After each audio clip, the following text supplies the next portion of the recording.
Welcome to the RFP Success Show with host Lisa Rehurik, the #1 sought-after authority on RFP success.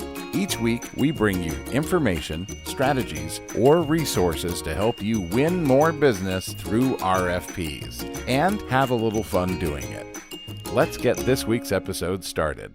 Hello, everybody, and welcome to the RFP Success Show. I am Lisa Rehurik, your host and founder and CEO of the RFP Success Company.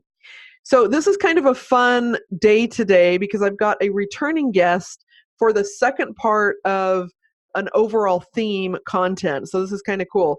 Amma Cobbina is here again. She was with us for a podcast, I don't know, maybe a month, maybe 4 or 6 weeks ago around visuals. So Amma, Yes. Welcome back. Hi, everybody. Yeah, and if you'll recall, she's a marketing and proposal professional, so she knows a whole lot about a lot. And when we were going through that conversation around visuals, we started talking about storyboarding. And when we hung up from that, Amma and I had this conversation about, hey, we should talk storyboarding. So this is actually part 2 of a storyboarding conversation. Last week's episode was all about storyboarding, kind of just from the contextual standpoint. What does storyboarding mean? How is it used just in the general business world? What Amma is going to help us with today is talking about how to really take that storyboarding concept and apply it to RFPs and why you would want to do that and where you would want to do that. And she's got experience in that. So this is very, very exciting to have her back.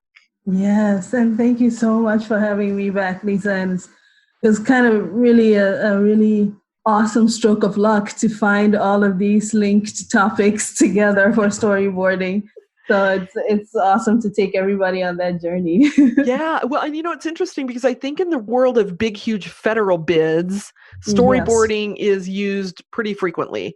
But when you get into probably, which is a bulk of our listeners, more just day-to-day RFPs, state, local government, corporate, all of that, and actually big corporates probably using storyboarding too.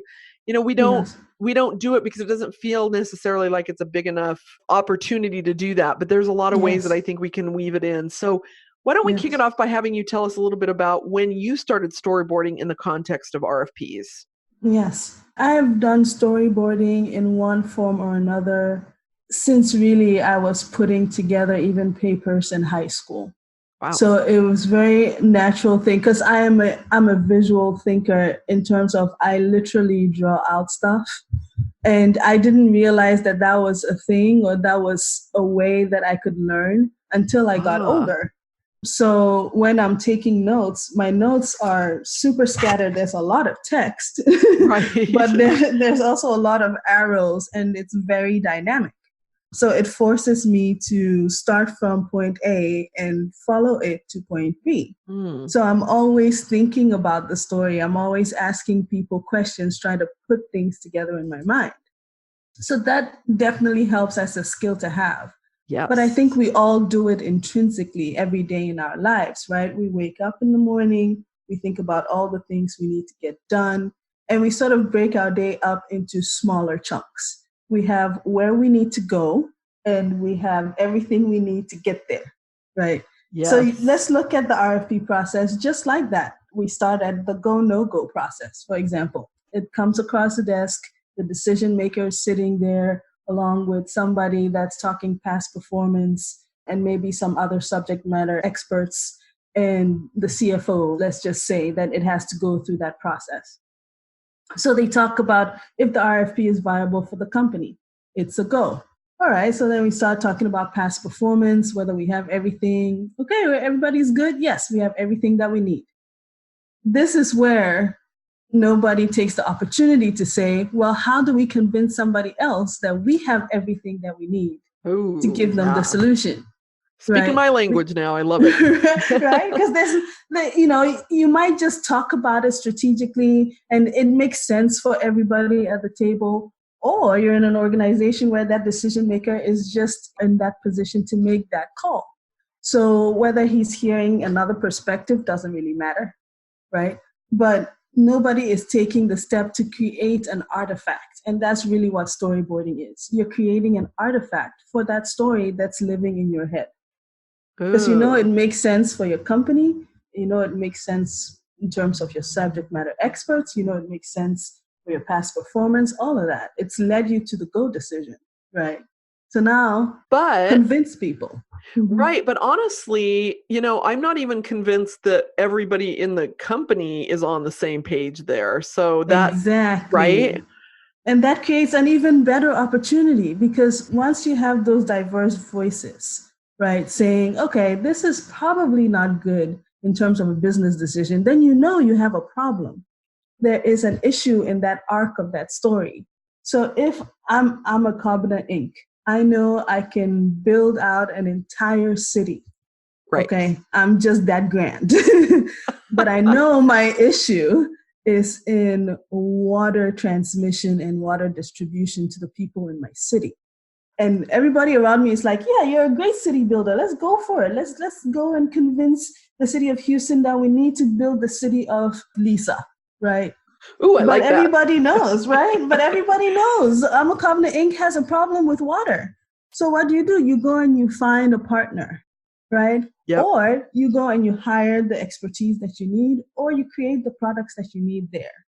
Yeah. You can mobilize an entire ecosystem in your company in order to fulfill that need if it's a good business decision. Yeah. And that's why it's totally important to create those artifacts, because at that point, you're taking a picture of that situation, of that solution, and then you're creating a genesis for another story. And how cool is it to offer your clients, hey, so, we've built amazing cities, but we've noticed that water is a real challenge. So we are adding a water distribution system to our list of services. And we've come across these challenges. And we think it's very similar to the challenges that you will have when you build out the city of Lisa. How amazing is that story? Right. You're walking right in step with the client's risks and aversions and hesitations, and even submitting to the industry to get a solution. You're walking right there with them. You're saying, hey, we haven't done it before either. We can take you on the journey. Or you're taking a stance of, hey, I've totally done this before. Hold my hand and I will guide you through it. Yes. Either way, both very compelling stories. So it's kind of interesting, one of the questions that I got recently about weaving a story throughout your proposal, which I think is a relevant question to storyboarding, right? Same thing, is that, okay, well, how do you do that when you're responding to this required RFP that doesn't necessarily have questions in the order of the way that you would tell the story? Does that make sense? I know I'm kind of throwing you for a loop on that question because it's a little bit out of storyboarding, but. Yes, no, definitely. Because that is one of the hesitations about storyboarding, right? Yeah. You think you're supposed to follow a prescribed method of doing it. Instead, people need to think about it as a tool, right? So the storyboard itself, in that word, is the artifact that you create, right? Or the index cards or whatever you're using to create the medium. The actual process is in the ing, in that you are thinking critically about how you are going to tell the story exactly, no matter what the client is asking for. You're capable. You have the requirements from your client. If you set up the story and then the requirements are shifted or changed, you have the ability to be more agile and change with that requirement, because then you can activate that. So water is my challenge. They require water. So I need a subject matter expert to get that water piece. So now I have to weave that back into my story. Your story is just your baseline, right? It's just your baseline. You have to have it be dynamic and move. And if you're not continuously referring back to the story, you cannot make it move because it's in pieces. Yeah, and what I love about this is that it and back to your comment about it, like it's getting everybody to think more strategically, because what happens is generally people jump into the requirements of the RFP and answering the specific questions, not thinking about the big picture, not thinking about strategy or the way all of the parts make up the whole. So it sounds like that's what storyboarding really helps you do is see it from that big picture view instead of in the bucket of all these individual requirements. Exactly. Okay. Because people are finding that the most compelling way to sell something, because think about the customers that you have, right? So for example, as with the city of Houston, and let's talk about water in the city of Houston. There are obviously going to be major repairs and projects that need to come out of, our management of rain. Right. So, if the city wants to manage that, they have to coordinate themselves with SJRA, with San Jacinto River Authority here, CWA, the communities in which the mayors serve, whichever other smaller groups. They have to manage all of that information. Yeah. So you want to let them know that you can actually do that. You can manage all of their requirements. Because that's what they're asking you to confirm. They're not just saying, hey, and you can identify these requirements, which we end up doing, right? With the famous I understand statement. I understand that you require blah, blah, blah, and we are capable of meeting blah, blah, blah. Yes. Yeah, and so this is great too, because this is a way to differentiate. And I always tell people, look, everybody else that's bidding on this can do the work. You can do the work, they can do the work. You can meet the requirements, or if you can't, you shouldn't be bidding, right? Exactly. And it's in all of this that you're talking about that really helps set them apart to allow the evaluators to give them maximum points and pick them as the winner, right? Exactly. So, and that brings us to another point and another hesitation that people bring up to me when they talk about visuals and storyboarding and creating an artifact or creating art. They say, I just don't want to get caught up in the emotional stuff, or that stuff is just fluff, or that stuff just, it just makes the document pretty. And all of that is true. Right. And all of that is important and unimportant at the same time, because if I am talking, I have never engineered water distribution, but I can understand what an engineer needs to do that. I can understand all the various little parts. So if I'm sitting and interviewing, for example, one of my subject matter experts, and I'm just like, tell me about this project. And they're like, well, yeah. Like, okay, great. What kinds of pipes? Do all pipes act the same? That's when they start going, oh, no. You can't just put, like PVC that you get at Home Depot in the ground. Right. Oh, well, why not? Why can't you do that? Well, there are standards. There are reasons why. Now we're getting at these are the requirements. And this is how you, as an engineer, weaves that design, whatever creation. Yeah. This is how you manage the project. And this is the story that we need to tell. Yeah. And what's beautiful, right? Because engineers can't think that they're generally not able to bring it down to that level because it's so embedded in them, right? They're so the experts in it that they can't even see that differentiator there. Yeah. Yes. The more diverse voices you have about your solution, the better it is. So storyboarding as a process to manage that, if you have a physical wall that you're doing that on, and it's there in the duration of the proposal, and people are walking by and taking 5 minutes whilst they're eating their sandwich to read about a particular solution, and writing there going, nope, won't work, need something else, and put their initial on there. That person, that proposal manager can say, hey, you said this is not going to work. Why? We did it in this project. And they're like, oh, I worked that project. It didn't work then. We need to do something else. Yes, it forces people to have scary, honest conversations sometimes, but it also allows us to be human and accept that that can be overcome as a company on an individual level and as an institution, so that you can offer your clients knowledge, which is what they're asking for. Interesting.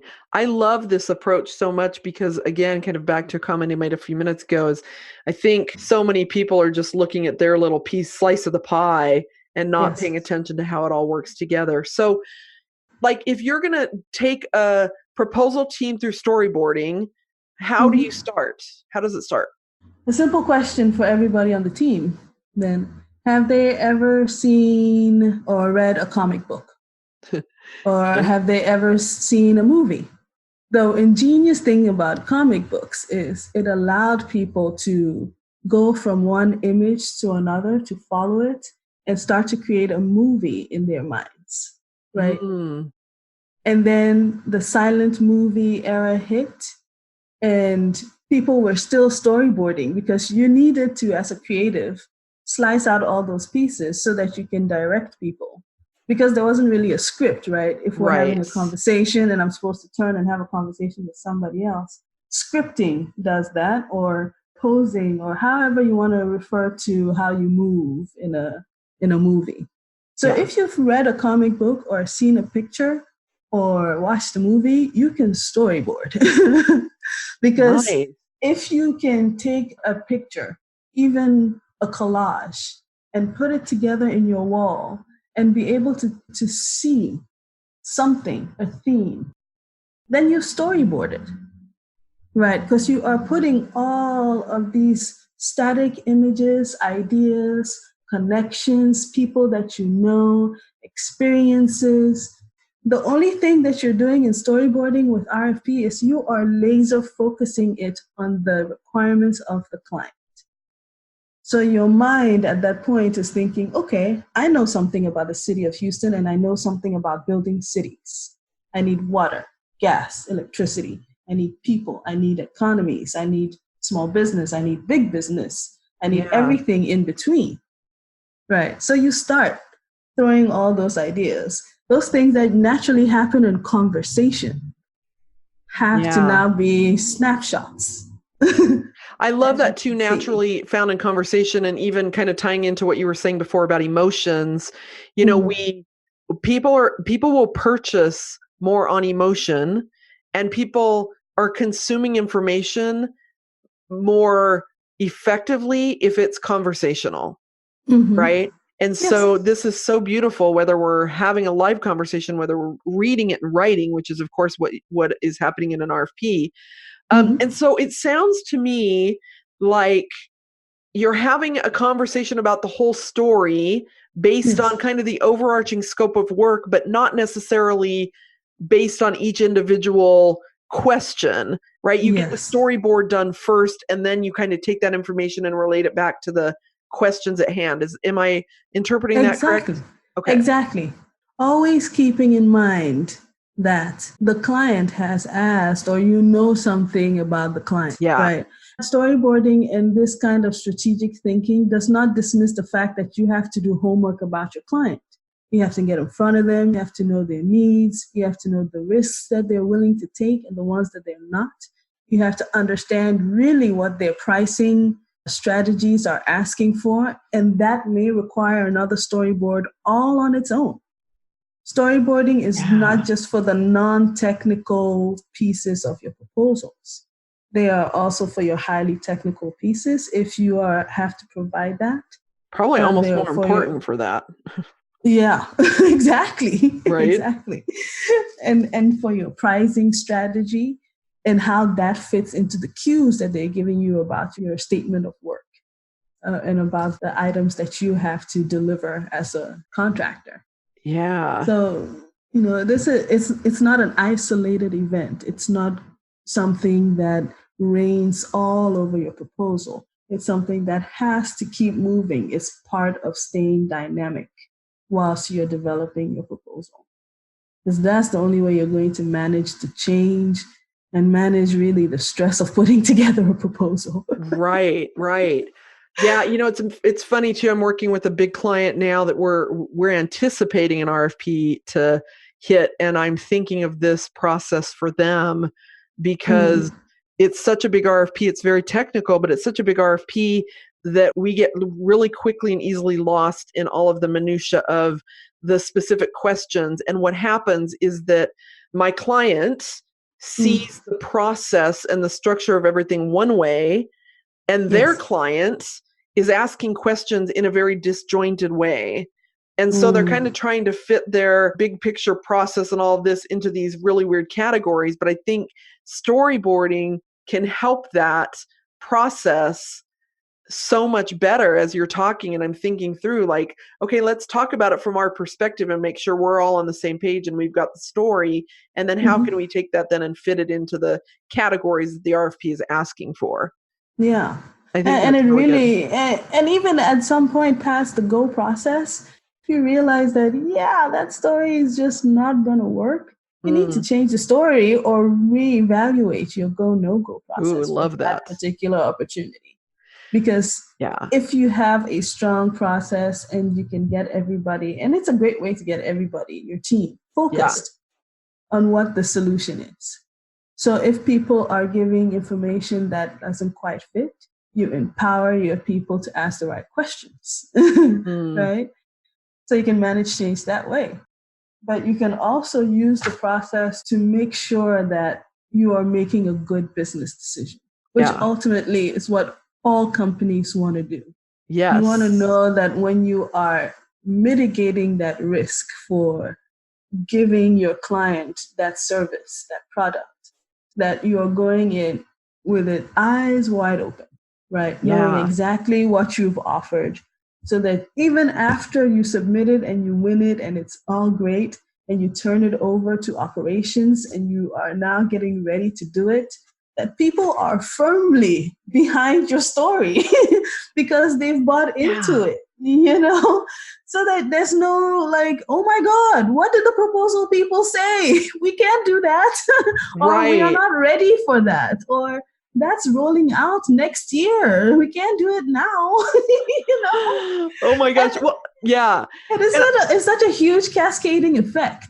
It blows my mind that people are not constantly re-examining these stories and these strategies, And do you find that people resist it because they're like, we don't have time to implement storyboarding with this whole RFP process?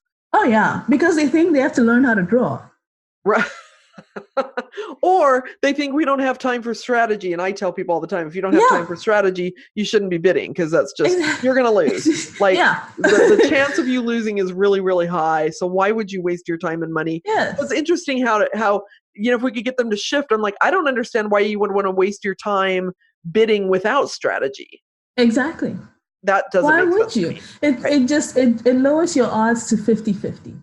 Yep. And then after I think that, lower than that, but yeah. Yeah. And after that is just a downhill, because you're constantly trying to keep up with an amendment, a change, some new information that you got from somebody, and you're just being pulled in 100 different directions.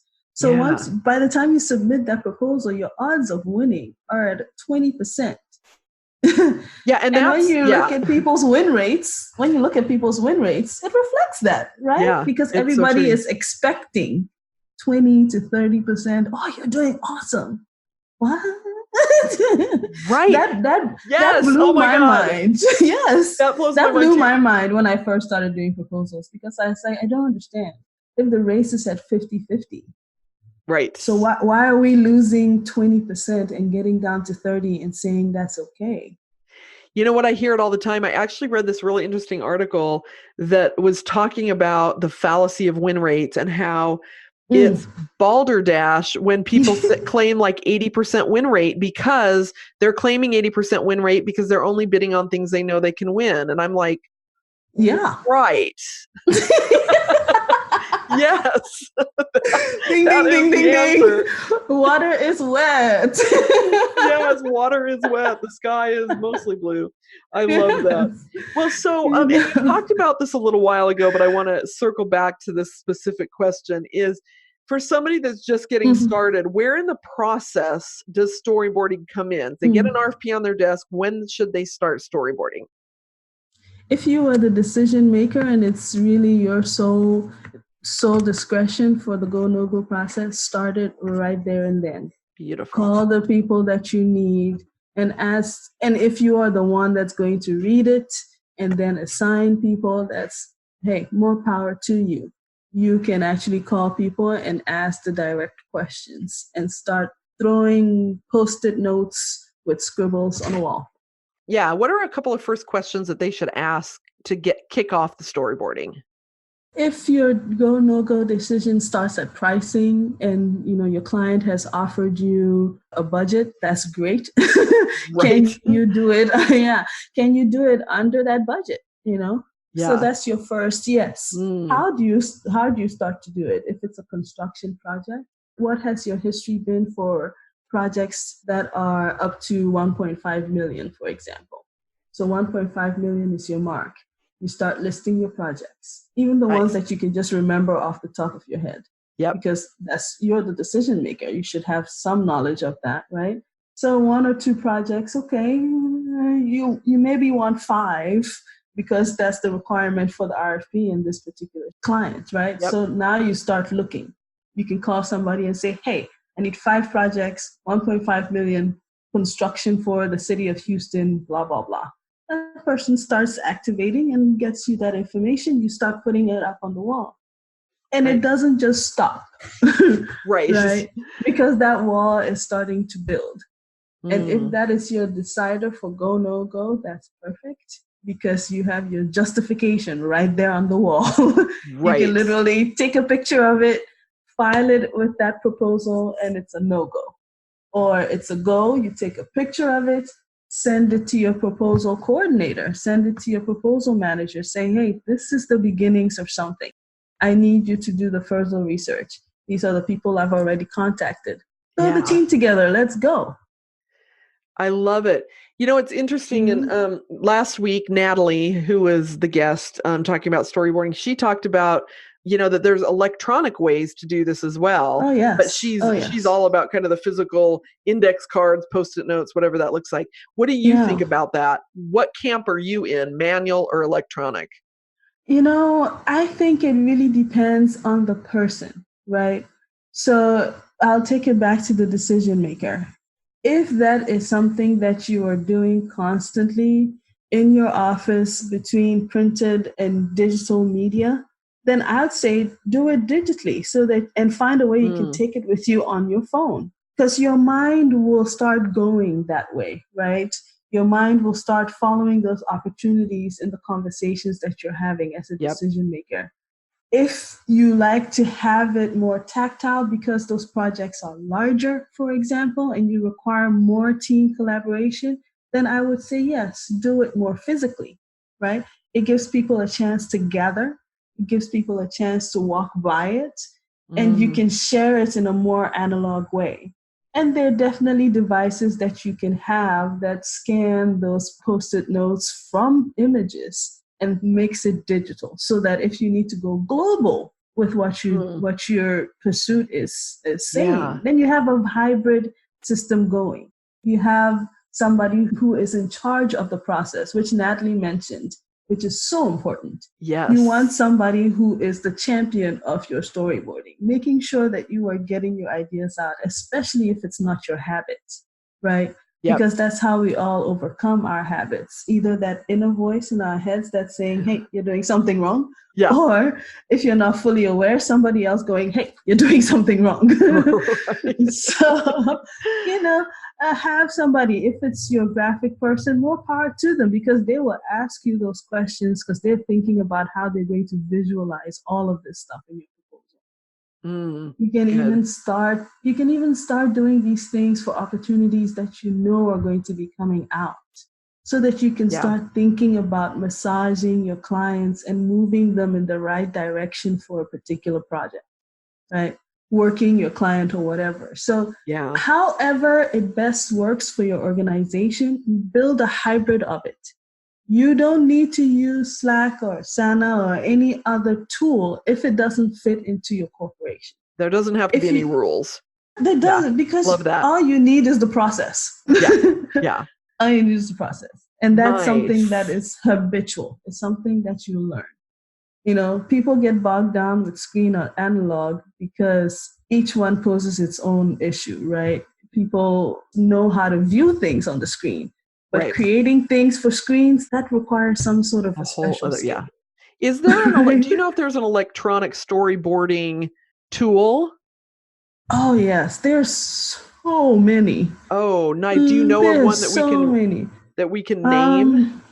Or we can put it in the show notes too. Yes, let me get you some. I want to test it out first and see how usable it is. Okay. And then I can sort of give some guidance to how you can use it and where to read, because that's one of the important things about electronic tools. You have to know where to follow and what to read and what to click on. Otherwise, you'll end up lost and frustrated. Yep. I love that. So thank you for that. Thank you for offering to do that. So we'll put that in the show notes for sure. That's so great.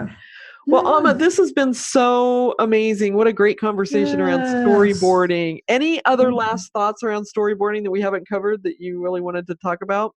Oh, man. Just really involve as many people in your organization as you can, and involve your consultants. But, obviously make sure you are giving the right kind of preview to the right people, because you don't want to overextend your strategy. But involve as many different voices. Okay. And if you are creating a document that's going to be heavy in visuals, make sure you involve your graphic designers. Make sure you have some relation to past things, especially if you recycle your visuals and your text a lot. Make sure you have references readily available. Take a proposal, cut it up if you have to, so you can stick it, just get serious about the process. Okay. I love that. Get serious about the process. Famous last words. I love it. Thank you so much again for being here. I greatly appreciate you being back and talking about this super important topic that I think more people need to embrace. So thank you. Yes. Thank you. Thank you. All right, everybody, you've been listening to the RFP Success Show. Again, I'm your host, Lisa Reherik, and we will see you back here again next week. You have been listening to the RFP Success Show with RFP expert Lisa Reherik, author of the RFP Success Book. If you haven't subscribed to the podcast yet, make sure you click the subscribe button so you don't miss a show. And thanks for spending time with us today.